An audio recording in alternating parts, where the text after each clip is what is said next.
Este lugar es un lugar donde mi hermana buscaba para el retiro, para introducirse en la oración, porque iba a Junquera a la parroquia y como no tenía tiempo allí porque la gente ya no quedaba en la misa, ella se salía y buscaba estos lugares que son desiertos para estar sola.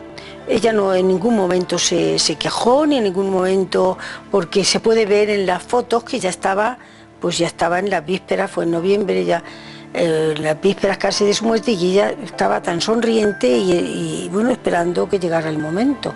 Ella estaba en Dios, vivía en Dios, una vida de unión total con Dios, una vida mística. Como paciente era estupenda, tenía una mansedumbre tremenda, nunca se quejaba, no pedía calmantes ni nada, era muy buena enferma y tenía mucho sufrimiento, eso sí. Yo la conocí simplemente como una mujer sencilla y una mujer humilde que solamente no destacaba en nada. Venía a misa, comulgaba y me imagino que confesaría conmigo, pero yo no lo recuerdo perfectamente. Lo que sí recuerdo es que una vez vino a hablar conmigo para decirme que habían abierto una capilla en la calle San Mateo y que fuera yo a verla. Hacer un día un escrito, una anacoreta en medio de la movida madrileña, es decir, en Madrid hay de todo, pero claro, una cosa tan profunda, tan escondida, pues nadie se lo imagina, que hubiera ahí una persona que no le pedía nada al mundo, que no reivindicaba nada más que dejarse amar y amar a Dios. Carmen Márquez Cid, una vida de oración.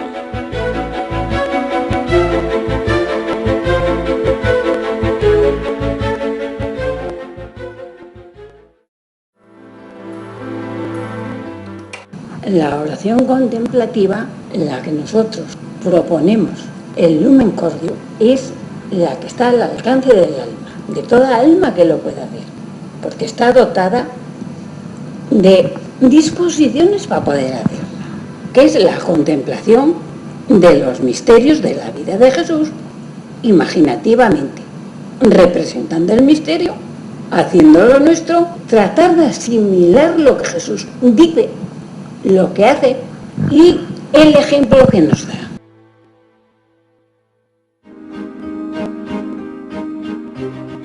Carmen Márquez Cid falleció en Madrid el 16 de octubre de 2004. Había nacido en Junqueira de Ambía, provincia de Orense, el 15 de abril de 1928. Poquísimas personas podrían suponer la vivencia espiritual de esta alma de Dios. Era una alma de oración y quería la soledad para estar con Dios. Y las cosas del mundo no le interesaban nada, a pesar de que tenía a su hermano, los hermanos, y eso la querían introducir en las cosas del mundo, como no son malas, pero ella no iba por ese camino. Iba solo para agradar y estar con Dios en la intimidad. La Siota, una pequeña aldea perteneciente a Junquera de Ambría, Orense. Aquí nació Carmen, sumergida en un ambiente familiar y local extraordinariamente cristiano. Carmen se inició en la vida de oración con este libro, El cuarto de hora de oración, escrito por San Enrique de Osó.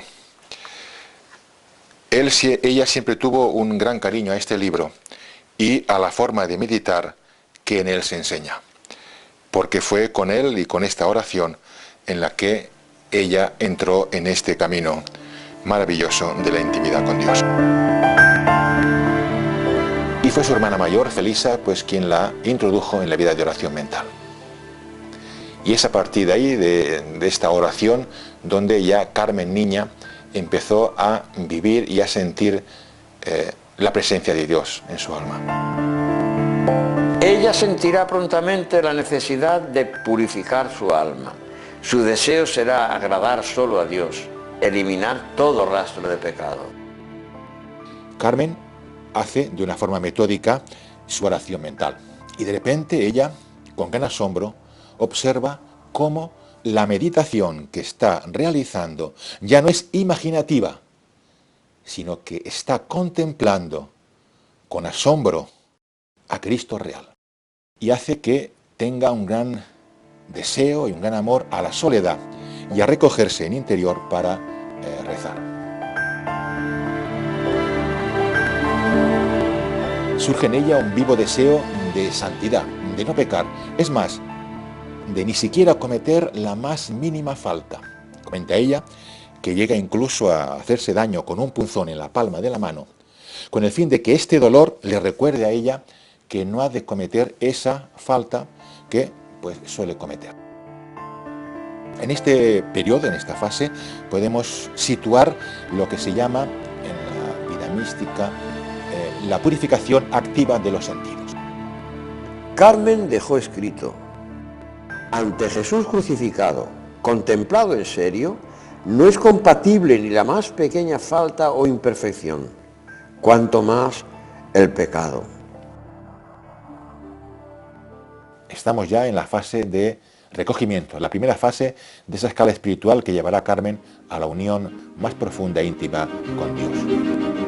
Esta es la parroquia de Santa María la Real, antigua colegiata de los padres agustinos. Más tarde será cedida a los padres mercedarios. Aquí se bautizará la joven niña, su primer encuentro con Dios, y será para Carmen un lugar predilecto, su lugar celestial. El padre Fernando, que era el párroco de aquí de Junquera de Ambía, pues la confesaba, la dirigía. Ella participaba en todas las cosas de la iglesia, pero lo hacía con un cariño y con muchísimo, y además que tenía a los padres mercedarios que le ayudaban mucho y le inculcaban para que prepararan muy bien a los niños. Y ella, todo lo que fuera cosa de la iglesia, le entusiasmaba. Primero se preparaba en la iglesia de rodillas y después venía a dar el catecismo. Esta inmensa vida de piedad y oración, de recogimiento y purificación, la irá poco a poco engolfando, expresión que Carmen describirá como propia de su dulce unión con Dios en los misterios de la vida, pasión y muerte del Señor. La vida de oración de Carmen sigue su ascenso. Si se inició con el recogimiento, con la vivencia, lo vivo de los misterios de la pasión de Cristo, continuó con lo que se llama en la escala mística la oración de quietud, y que ya se inicia claramente el progreso espiritual de Carmen. Y esta fase se caracteriza porque ya no es necesario que Carmen acuda a la oración para sentir la presencia de Dios. La va a sentir en cualquier momento del día. Comenta Carmen con gran ingenuidad que a veces tenía miedo de respirar por temor a que desapareciera esa presencia interior. Ya desconocía realmente lo que le estaba pasando, no sabía definir qué es lo que vivía o sentía, ¿no? Pero sí sabía que tenía una presencia misteriosa, pero real de Dios. En esta fase de quietud se van a dar en Carmen cantidad de grandes conocimientos sobrenaturales, conocimientos sobre la creación, sobre todo lo creado, sobre las criaturas, conocimientos sobre la encarnación del Hijo de Dios, sobre la redención de Cristo, sobre el infierno. Ella conoce, ella tiene conocimientos del infierno, ve el sufrimiento tremendo de las almas. Es un concepto infuso. La tercera fase la denominamos la fase de unión. Aquí ya no va a haber conocimientos. Y esta fase de unión se va a diferenciar de las dos anteriores en que las potencias del alma, memoria, entendimiento y voluntad, van a estar unidas, ligadas. ¿Qué quiero decir? Pues que en esta fase de unión la memoria no va a tener ningún papel relevante. El entendimiento va a estar a oscuras, ya que no hay conocimientos, y la voluntad únicamente va a estar amando. Un hecho característico de esta fase de unión son los éxtasis. El éxtasis es como un arrebato, digamos casi violento, es una absorción del alma en Dios. Comenta Carmen que cuando sentía el éxtasis, tenía la sensación de que su alma se separaba del cuerpo. Un hecho simpático que cuenta ella en esta fase del éxtasis es el robo del haz de leña. Un día, como tantos, va al bosque a coger leña y cuando tiene el haz ya preparado para llevárselo a la casa y como es temprano, decide esperar y hacer un rato de oración. Entra en éxtasis y cuando recupera los sentidos es de noche y el haz de leña ya no está. Le mandaron a buscar leña, que en aquellos tiempos de que había que ir a buscar leña para hacer la cocina, o sea, que no había carbón ni había cosas de estas, y entonces en casa se guisaba con leña y había que ir a buscar de esos pámpanos secos para encender la lumbre. Y ella fue y cogió un haz. Y en ese haz, pues cuando ya lo tenía, lo ató y entonces lo dejó ya atadito y se ha introducido en un matorral para orar.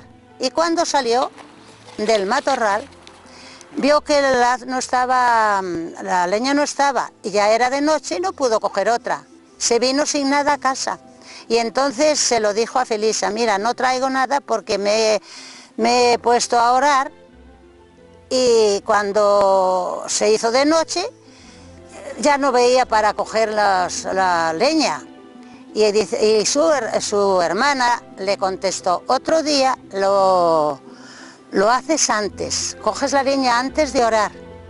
Pero no le reprochó que no orara, sino que lo haces antes. Coges el haz y te vienes.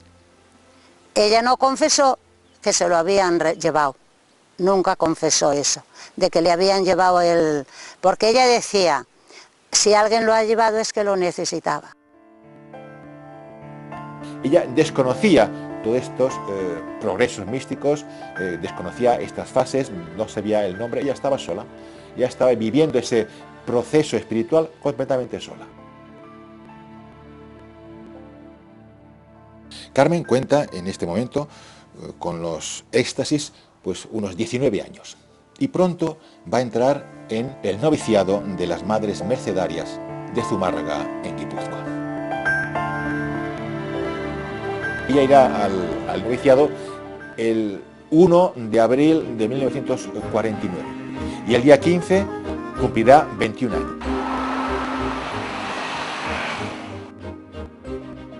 Llegó un momento que el Señor pues hizo en su alma y ella se dejó. Estará en el noviciado año y medio, 6 meses en el postulantado y 12 meses en el noviciado. El Señor va a permitir que en este periodo no tenga ninguna manifestación externa del éxtasis, con lo cual ella pasará desapercibida y nadie podrá sospechar que aquella novicia que acaba de entrar tuviese esa vida interior tan grande y tan profunda. Cuando le dan la profesión religiosa, Carmen es destinada al sanatorio de El Rebullón, en Vigo, Pontevedra.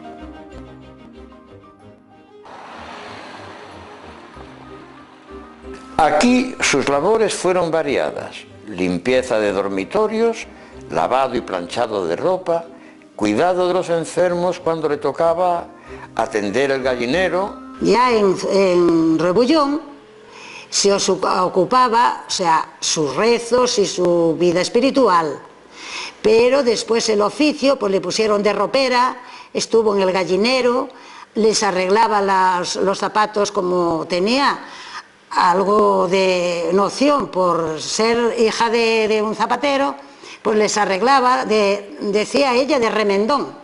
Cuando Carmen va al Rebullón, la fase de éxtasis ya ha terminado.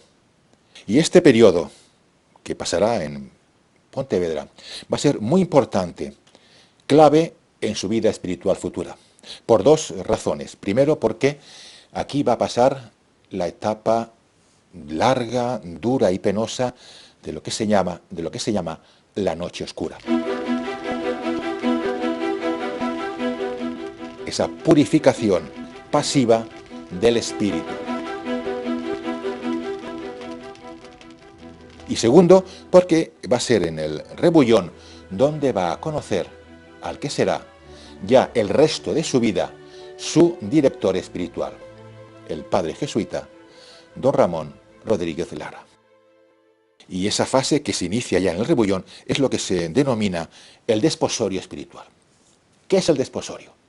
Pues bien, es un momento en que el alma tiene, dice Carmen, el atrevimiento de desear desposarse con Cristo.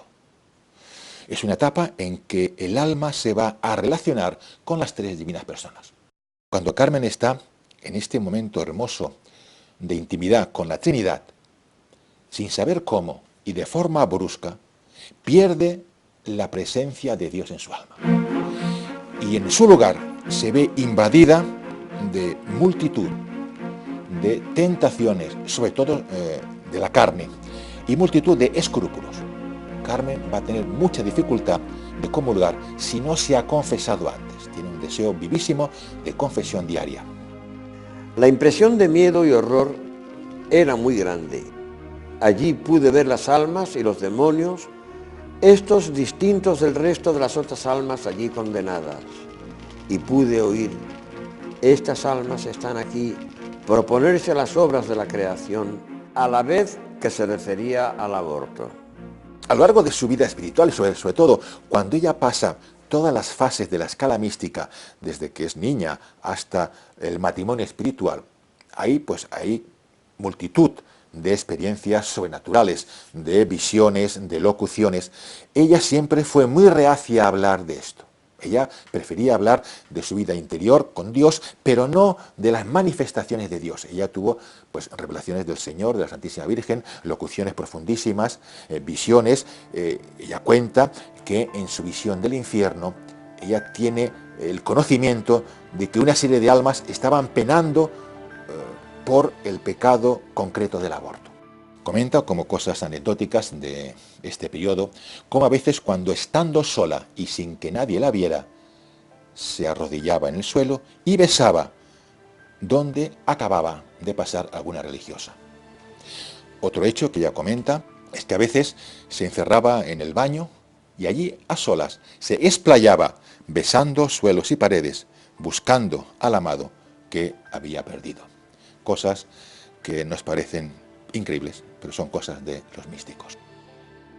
Naturalmente eso es un proceso, porque el alma no puede unirse al Señor si no está purificada, si no es un alma totalmente limpia y transparente.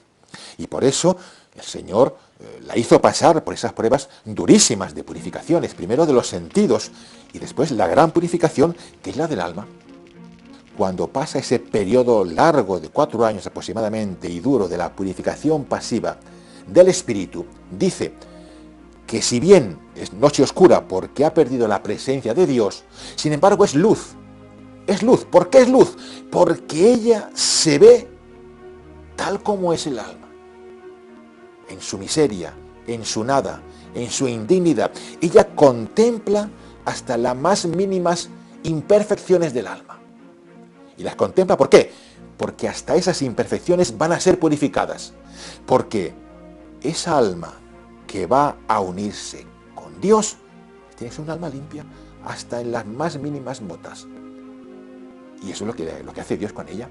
La purifica de tal forma, la embellece de tal forma, que ya está preparada para unirse a Dios. Ella pasó ya esa purificación, ese purgatorio en la tierra, en esas fases en que Dios la cogió para purificarla y luego unirla a Él. Esta fase de la noche oscura termina de una forma paulatina, es decir, ella de repente y poco a poco empieza a sentir la presencia de Dios en su alma. Y de nuevo, la fase del desposorio que se había truncado rápidamente y violentamente, vuelve a empezar y por supuesto llega a término. Esta fase, que la comenta de una forma hermosísima Carmen, el alma va a relacionarse individualmente con las tres divinas personas. El alma sabe que no puede desposarse con Cristo si no tiene el consentimiento del Padre, porque sabe que el Hijo no hará nada sin el consentimiento del Padre. Y entonces empieza una relación personal del alma de Carmen con el Padre, una relación que va a durar unos 4 meses.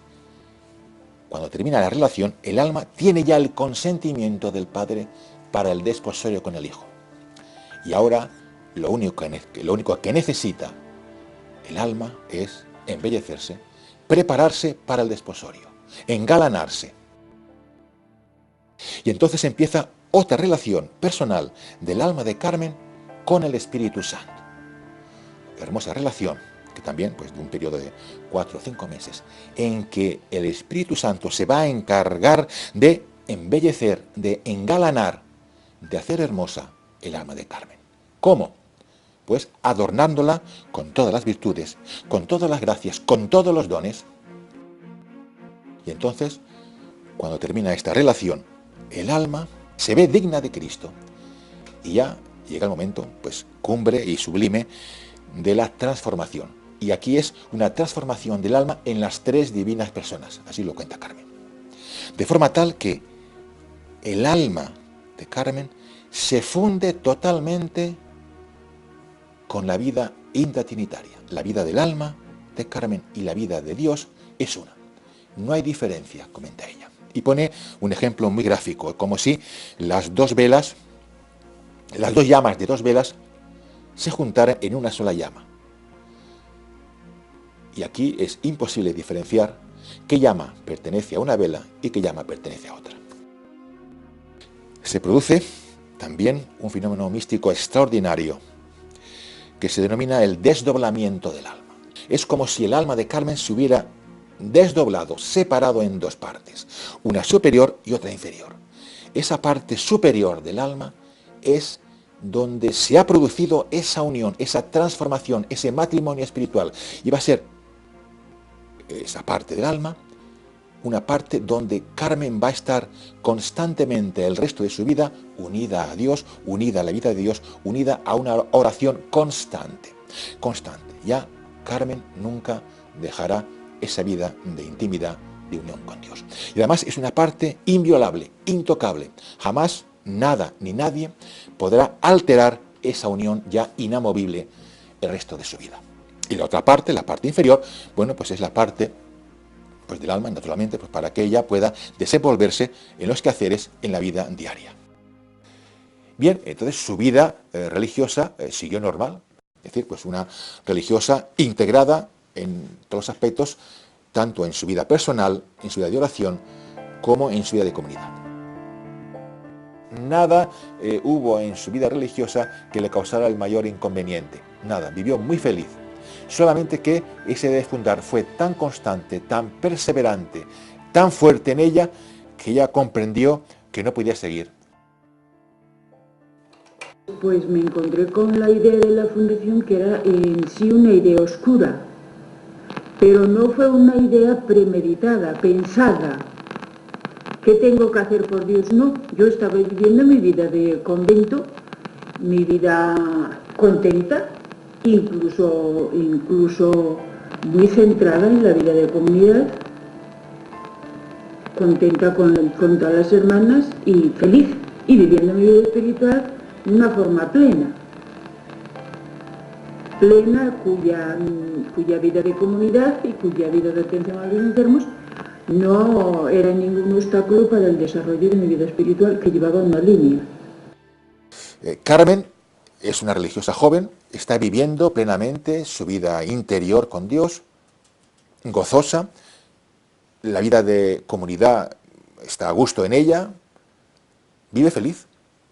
Y de repente, sin saber cómo, se instala en ella la idea de fundar una comunidad de vida contemplativa. Es una idea que en principio le repugna a ella. Ella es una religiosa pues joven, sin medios económicos, sin formación, digamos, intelectual, cultural, y es una idea que le sobrepasa a ella. Intenta olvidarse, pero esa idea es tan perseverante, tan fuerte, que ella llega al convencimiento pleno que es de Dios. Que esa idea no es suya, no puede ser suya. Y es ese convencimiento pleno y total de que esa idea es de Dios, la que hace que Carmen pues luche por llevar a cabo esa realidad de la fundación. El padre Lara, que comprendió bien el alma de Carmen, tardó nada menos que 30 años en pedirla e incluso exigirla que escribiera sobre su vida interior. Año 1962. Se recibe la orden del gobierno, de quien dependía el sanatorio, que el Rebullón tiene que cerrarse. Problemas económicos. Su nueva dirección será Madrid, en un orfanato de Carabanchel Alto, una comunidad muy numerosa y fervorosa. Debido a que iban a cerrar el sanatorio del Rebullón, ella es trasladada a Carabanchel, Madrid. Ya en esta época, Carmen tiene la idea constante y perseverante de fundar. La idea es oscura, pero continuamente en su mente. Esto llega al conocimiento de las superioras y Carmen pasa una época difícil de conflicto, pues las superioras le ponen en el dilema de o bien dejar la orden o bien continuar, pero sin hablar ya de esta idea fundacional. Al final es destinada de la comunidad de Carabanchel a la de Almagro.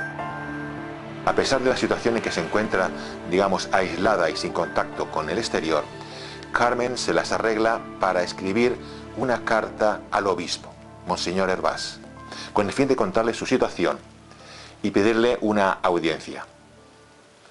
El señor obispo le concede esa audiencia y Carmen puede explicarle su situación personal y su idea fundacional. El señor obispo le anima en esta idea fundacional y le recomienda que pida la exclaustración. Y esto fue como el espaldarazo último por el cual Carmen ya toma la decisión de dejar la congregación y volver al mundo con la idea de fundar.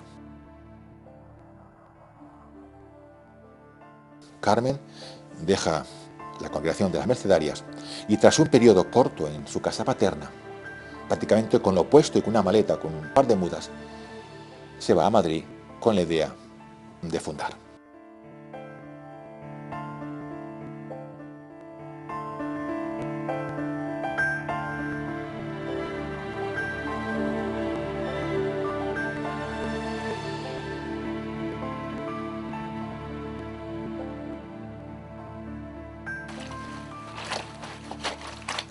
Y en Madrid tuvo que trabajar sirviendo en casas como servicio doméstico.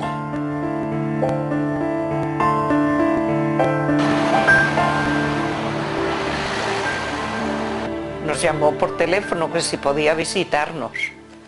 Vino a visitarnos y ya charlamos si podíamos acogerla y tal. Le dije que sí, que faltaría más, que aquí tenía su casa y lo que le hiciera falta. La acogimos pues como una religiosa, como familia, como luego que la fuimos conociendo era lo más bondadoso que usted se puede imaginar, porque era una mujer completa en todos los sentidos. Y aquí estuvo conmigo, me ayudaba con mis hijos. Con ella se levantaba por las mañanas, hacía sus actividades de ir a misa, comulgar, y, en fin, todas las cosas de ella. Luego venía, me echaba una mano con las comidas, con los niños. Luego ella se apuntó a hacer corte y confección, sacó el título y luego ella ya se estableció al cabo de bastante tiempo en su casa. Y ella me contaba que ya tenía un grupito para ir formando la fundación. Ya tenía un piso ahí en la calle San Mateo.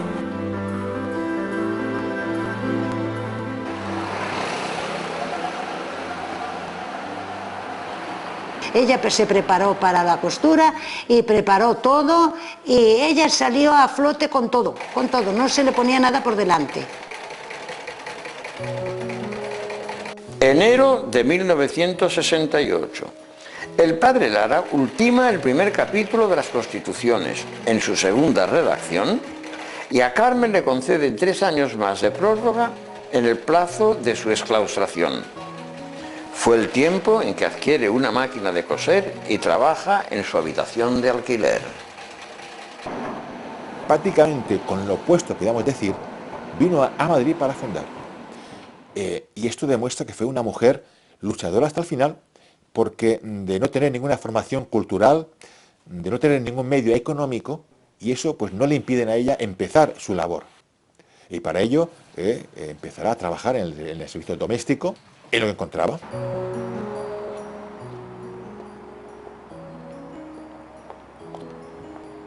Los trabajos que desempeñaba Carmen no cotizaban a la Seguridad Social, por lo que decidió, aconsejada de su amiga Luisa Gandoy, tener que encontrar un trabajo con contrato. Y lo halló en la escuela diplomática. Ella, cuando ya se valía un poquito y ya cogió, por medio de Luisa Gandoy, cogió esa casa de San Mateo, se la proporcionaron. Entonces ella ahí, como tenía una casa muy grande, pues preparó para una academia. Como pudo, preparó para una academia y venían chicas a la academia. Lo que pasa es que las chicas de la academia no tenían vocación, eran solteras, casadas, pero no tenían vocación, sino que la querían mucho y aprendieron mucho y todo, pero se estaba dando a conocer por medio de esas chicas, y esas chicas traían a otras, y Carmen, pues así fue como empezó. La búsqueda de aspirantes al instituto continuaba su marcha. Ella contacta con un grupo de oración, contacta con la parroquia, con el fin de conseguir pues, posibles candidatos, candidatas a su obra. Termina alquilando el piso de la calle San Mateo número 17, calle donde vivirá hasta su muerte. Y luego alquilará un bajo en ese mismo edificio que lo transformará en capilla. Ya en esa capilla ella podrá tener su primera comunidad de oración.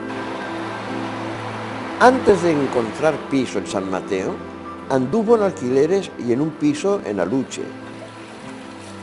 Experiencias desagradables, desiertos espirituales, pero siempre al amparo de su director espiritual, el padre Lara. Lumen Cordium es una obra contemplativa y misionera. Contemplativa porque sus miembros se comprometen y al carisma de vivir en plenitud la oración. Misionera porque la han de dar a conocer en las circunstancias en que se encuentren dentro del mundo.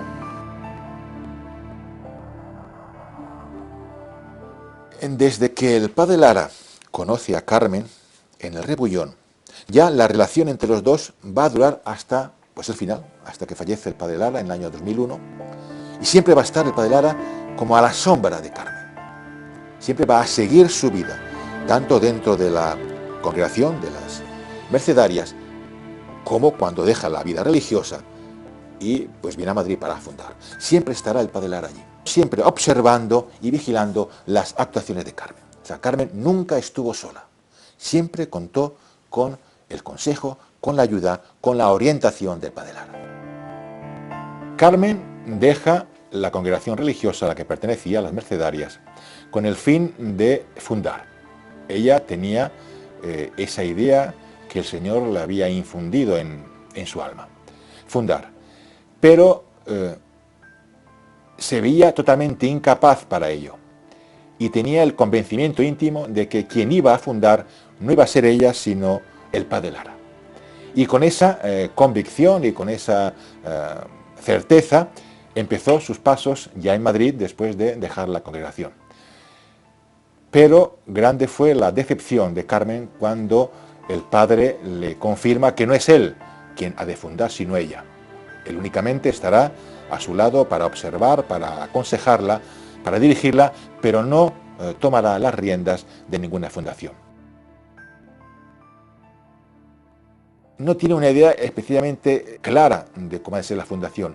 Únicamente gente, jóvenes, que en la vida diaria, en el trabajo, quieran vivir en comunidad y dedicar el tiempo libre a una vida de oración plena y constante y profunda. Busca pues jóvenes en distintos grupos de oración, en las parroquias, que puedan ser candidatos posibles a esta fundación. El 30 de mayo de 1982 se inaugura la Casa de Oración, día de Pentecostés. Fue un día de Pentecostés cuando se inauguró la capilla de oración en la calle San Mateo. Carmen tenía mucho interés que fuese esta fiesta la fiesta de la asociación Lumen Cordium. Ella pues era consciente de que era necesario el Espíritu Santo en las almas para que éstas fueran verdaderamente almas de oración. Carmen con gozo veía cómo sus esfuerzos iban progresando. Dirigiéndose un día a visitar al señor vicario para que le concediera exponer el Santísimo durante los ejercicios espirituales, comprobó con alegría inmensa cómo éste no solo se lo concedía durante dichos ejercicios, sino por todo el tiempo.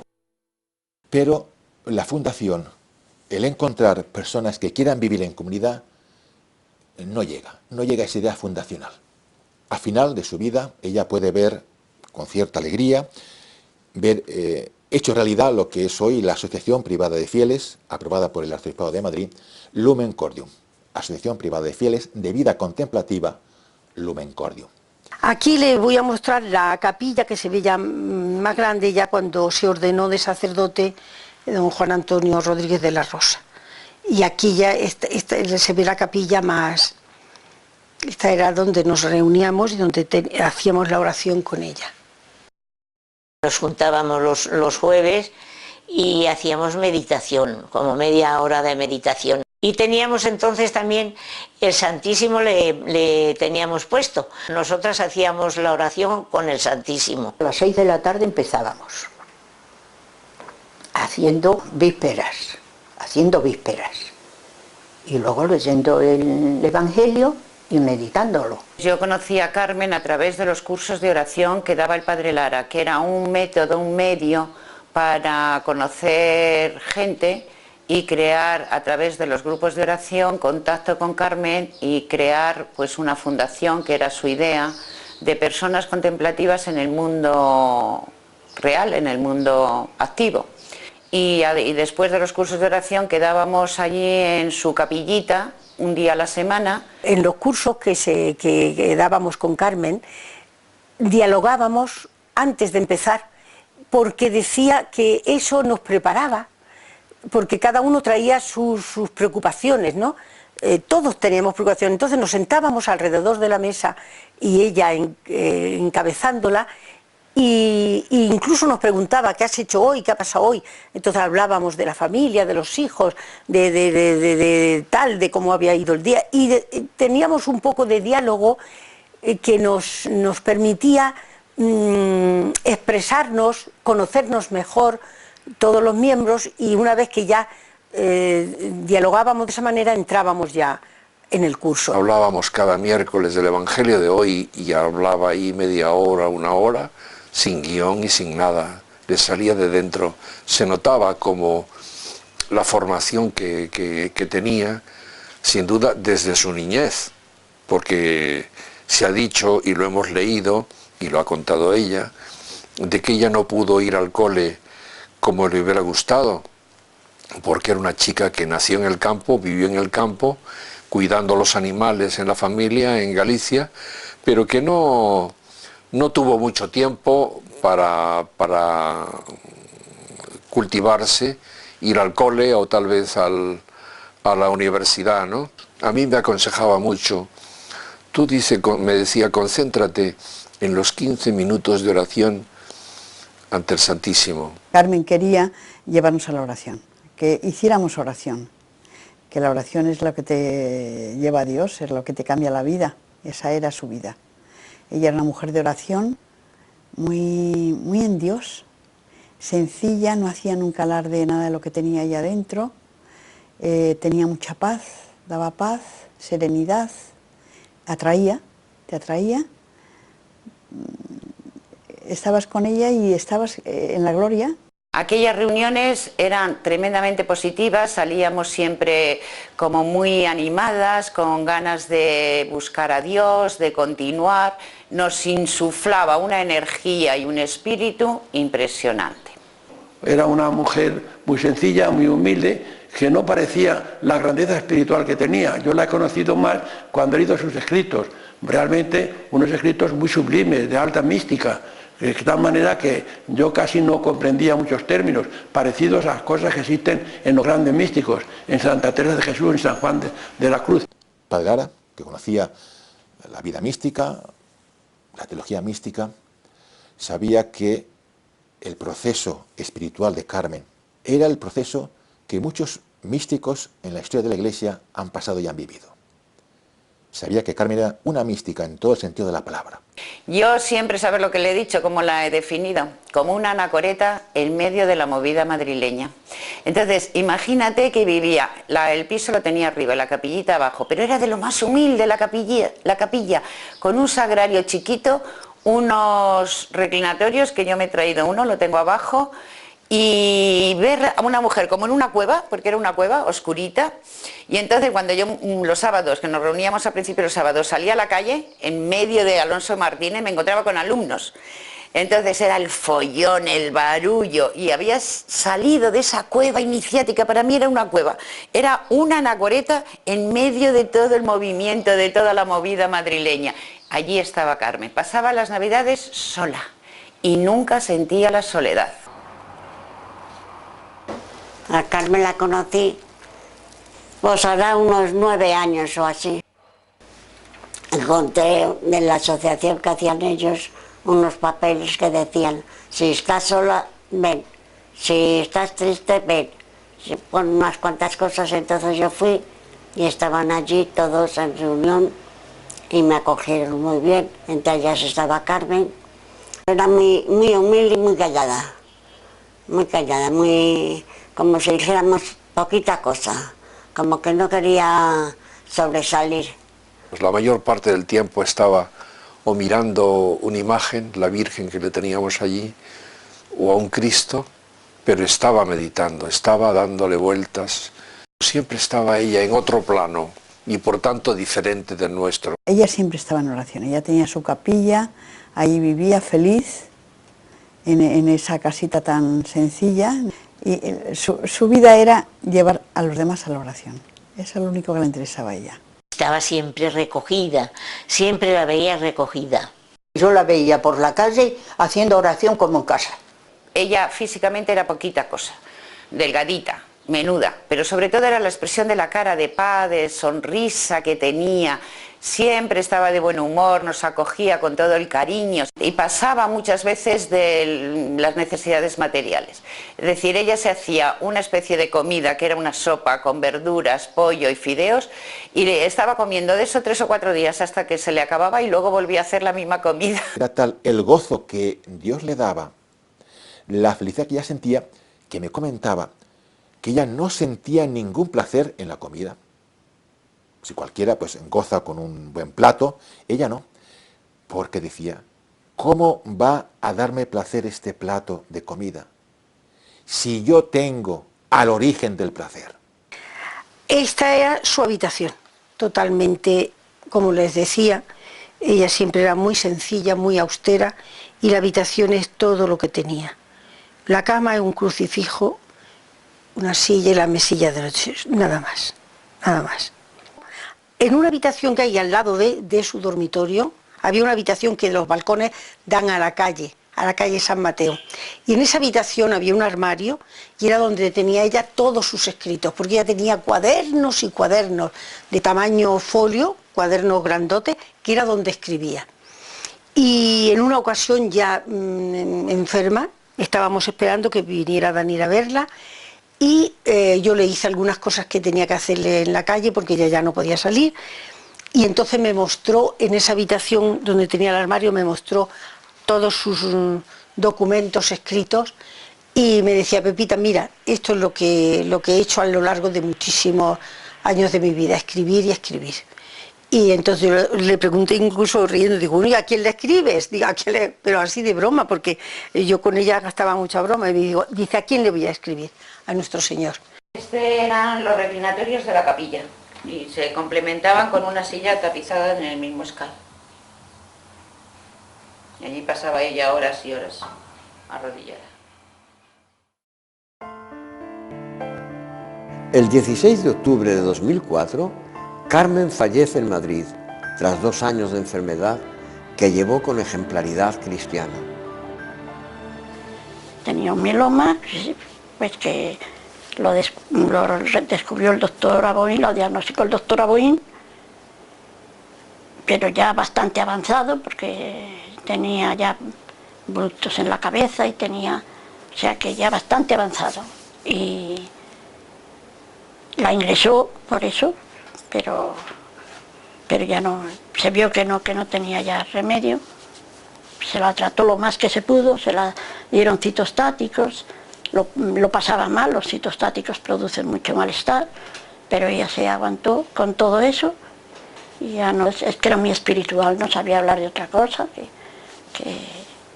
pues conforme a los apuntes del libro que me trajo Rita y eso, pues así hablaba, conforme a eso se ve que no pensaba en otra cosa, no, que desgraciadamente hoy día no hay muchas personas que estén todo el tiempo hablando de esto, pero bueno, hay que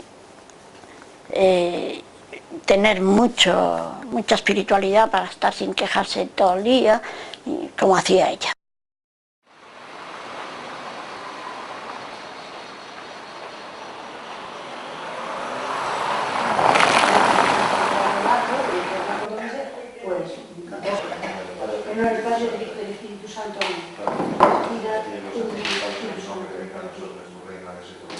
Solo puede, uniéndose a la cruz de Cristo, llegar al Padre, porque estamos ocultando la sangre de su Hijo y nos ponemos nosotros en su lugar. Me llamo Nicolasa Fernández López, yo conocí el Lumen Cordium por mediación del Padre Juan Manuel, lo conocí estando en la calle San Mateo número 17. ¿Qué había que hacer al Padre? Yo siempre he hecho oración, pero ahora pues la hago mejor porque, bueno, pues el Padre Juan Manuel nos ha instruido un poquito de la manera de hacer la oración. Me motivó lo primero el Padre Juan Manuel, que a través de él conocí lo que era la oración y me motivó para seguirle a él, para hacer oración, porque yo no sabía hacerla y a través de él pues aprendí. Es importante saber un poco, digamos, la dirección que tenemos que tener, las pautas que tenemos que hacer para llegar a la oración más profunda, es decir, alguien que nos dirija, que nos diga cómo debemos hacerla, y también con el catecismo y profundizando en los sacramentos, pues entonces todo unido y el Evangelio pues forma en nosotros pues una unión que nos hace comprender más la oración. Pero claro, tenemos que estar dirigidos por alguien que nos indique cómo tenemos que llevar esas pautas. La oración mental me sirve para conocer más a Dios, para acercarme más a Él, para amarle más, porque cuanto más le conozco y más oración hago, más le amo. Y para mi vida interior, para mí, pues es la paz de mi vida interior y mi vida espiritual. La sociedad está necesitada de mucha oración, pero de mucha. Es importante la oración para la juventud, para los mayores, pero sobre todo también para la juventud, para orientarla más, no solo orar rutinamente, sino orar con el corazón y unir y saber lo que es espiritualmente, para podernos unir más a Dios, para comprender mejor la fe. Yo la veo en lo que he leído y lo que nos explica el Padre Juan Manuel, pues que bueno, ha sido totalmente una elegida de Dios, pero también aparte ella queriéndolo claro hacer todo. Y que ella decía en el libro que todos los momentos que tenía le parecían pocos para hacer oración. Y que ella todo lo máximo lo aplicaba para la oración. Carmen vivía una intimidad gozosa con Dios. Y esa felicidad y ese gozo que ella vivía era el que ella quería transmitir a los demás. Quería decir a los demás: haced oración, estad con el Señor y encontraréis el gozo que tengo yo. Y viviréis en esa paz con la que yo vivo. Y viviréis en esa tranquilidad, en esa fe con la que yo vivo. Y sabréis enfrentaros a los problemas diarios, a las dificultades, a los dolores de la vida, con la serenidad y la confianza con que yo me enfrento a ellas, porque sé que estoy en Dios, porque sé que el Señor me ayuda, porque sé que a través de la oración el Señor me reconforta, me da fuerzas, me da sabiduría en las situaciones, me da esa ciencia que solo da Dios y no los libros. Entonces, esta vida que vivía intensamente es la que quería transmitir a los demás. Conocerte ha sido un regalo divino. La oración de tus labios doloridos nos muestran su camino. Oración contemplativa y activa, de amor y fe. Tus silencios emanan la armonía de tu dulce mirada, que imaginamos que así era la de Jesús. Reflejas la claridad luminosa de la profunda riqueza de tu interior. Sin darte cuenta, vas dando lo que queremos alcanzar, ese amor rebosante del que Dios te ha llenado. Eres una esperanza en este tiempo de agobio y desapego, una mullida almohada donde descansar el alma, un blanco pañuelo donde secar el sudor de tanta pena, una oración hecha eco en los perdidos montes de nuestro interior. Oración contemplativa y activa. Queremos aprender para seguirte, de tu mano llegar hasta Jesús y merecer ser presentados ante Dios.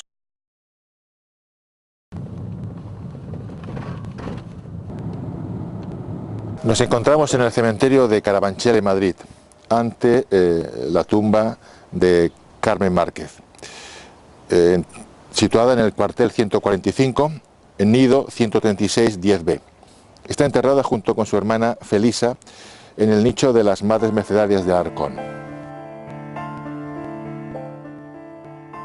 Carmen nos ha dejado un camino abierto, un camino a seguir, y es la confianza plena y absoluta en Dios nuestro Señor, en la perseverancia constante en la vida de oración, en la docilidad del alma a Dios, sabiendo que Dios actuará en el alma, pero solo aquella alma que se deje modelar por el Señor. Es que si no conocemos los misterios de Cristo, si no le conocemos a través de sus misterios, no penetramos en Él, no nos enamoramos de Él, no nos enamoramos de Él, no entramos en la vida divina, no entramos. Podremos hacer discurrimientos, buenos pensamientos, leer mucho, que está bien las lecturas, son muy enriquecedoras la vida de los santos. Ah, guapo. Pero a ellos les costó mucho ser santos. Lo han escrito, pero esas experiencias las han dejado como riqueza en la Iglesia. Y efectivamente, pero ellos las han experimentado y les ha costado y identificarse con Cristo, que es la auténtica santidad, que es la renuncia de todo y de uno mismo. Y ahí está la riqueza del alma. Por eso hay que entrar por Cristo, conociéndolo a través de sus misterios y de su doctrina. Porque otra forma de oración es vacío. El discurrir sí está muy bien, pero la contemplación, el contacto con la contemplación de los misterios de Jesús, ya es una oración que nos pone directamente con Él.